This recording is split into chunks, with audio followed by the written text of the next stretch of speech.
हमारी दुनिया ऐसी ऐसी पुरानी, हैरान करने वाली चीजों से भरी है ना कि आज भी साइंटिस्ट्स का सिर चकरा जाता है।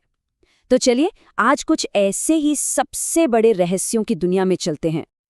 ये चीजें ये शानदार खामोश खड़ी हैं, पर सवाल तो वही है, इन्हें बनाया किसने? आखिर बनाया तो बनाया, पर कैसे बनाया? और सबसे बड़ा सवाल, क्यों? सदियों से ये सवाल पूछे जा रहे हैं। आइए मिलकर कुछ जवाब खोजने की कोशिश करते हैं।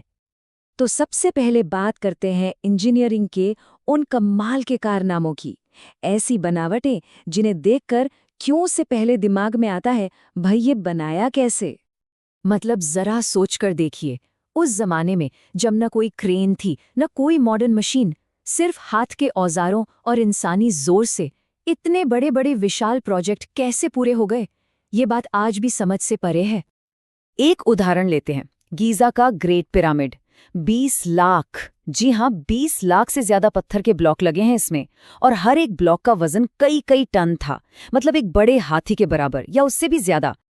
और ये कहानी सिर्फ पिरामिड की नहीं है। चलिए ईस्टर आइलैंड चलते हैं, वहां की एक एक मुआई मूर्ति 80 टन तक की है। सोचिए 80 टन, उससे बिना किसी पहिए या मशीन के एक जगह से दूसरी जगह ले जाना आज तो नामुमकिन सा लगता है। और फिर कहानी और बड़ी हो जाती है पेरों के साक से हुआ मान में। यहाँ तो कुछ पत्थर 300-300 टन के हैं, पर वजन से भी ज्यादा हैरान करने वाली बात है इनकी फिटिंग। ये पत्थर इतने परफेक्ट तरीके से एक दूसरे से जुड़े हैं कि उनके बीच एक कागज तक नहीं जा सकता। तो घूम फिर कर सवाल वहीं आ जाता है, आखिर ये किया कैसे गया? बिना किसी मॉडर्न टेक्नोलॉजी के इतने भारी पत्थरों को उठाना, उन्हें मीलों दूर से लाना और फिर इतनी प्रिसिजन से सेट कर देना, ये कैसे मुमकिन हुआ?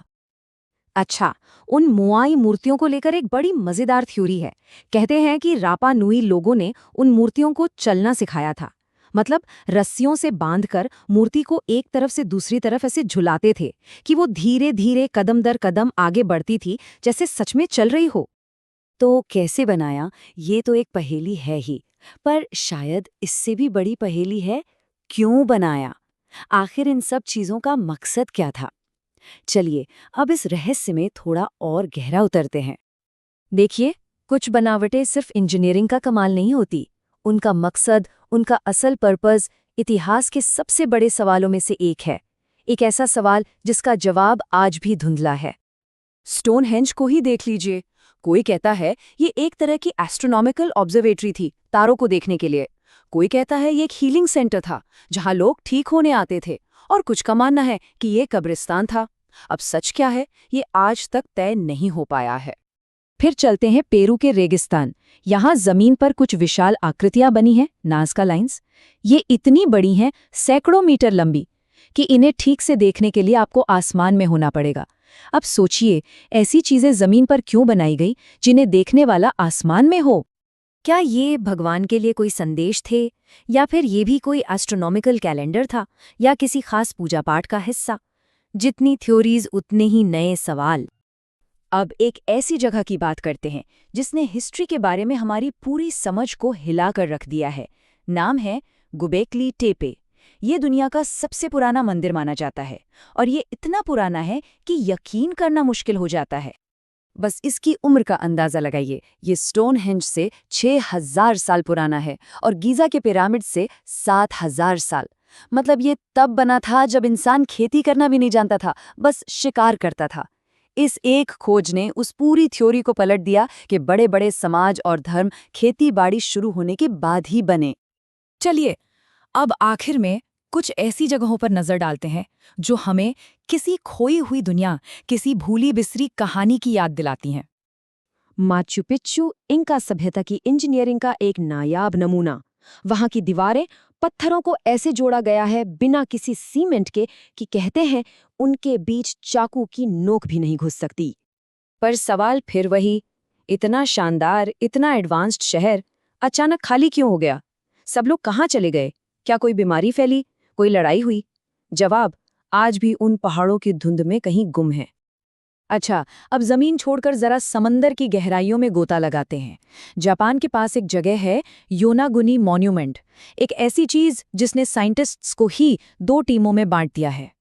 एक टीम कहती है कि ये तो बस एक नेचुरल रॉक फॉर्मेशन है जिससे पानी की लहरों ने ऐसा आकार दे दिया, पर दूसरी टीम मानती है कि नहीं, ये तो किसी खोई हुई सभ्यता का बनाया हुआ स्ट्रक्चर है जो हजारों साल पहले पानी में डूब गया। मतलब कुदरत का करिश्मा या इंसान का इतिहास, बहस आज भी जारी है। तो इन सब जगहों का सफर करने के बाद हम कहाँ खड़े हैं? एक बात तो साफ है, हमारा इतिहास जितना हम जानते हैं उससे कई ज्यादा अनसुलझे सवालों से भरा पड़ा है। हमने देखा कि आज भी हमें पक्के तौर पर नहीं पता कि ये सब बना कैसे, इनका असली मकसद क्या था, और ये महान सभ्यताएं अचानक खत्म कैसे हो गई। हमारी हिस्ट्री की किताब में अभी भी बहुत सारे पन्ने खाली हैं। पर ये खाली पन्ने कोई कमी नहीं है, बल्कि ये हमें याद दिलाते हैं कि हमारी अपनी कहानी का कितना कुछ अभी भी खोजा जाना बाकी है। ये हमें और ज्यादा क्यूरियस बनाते हैं।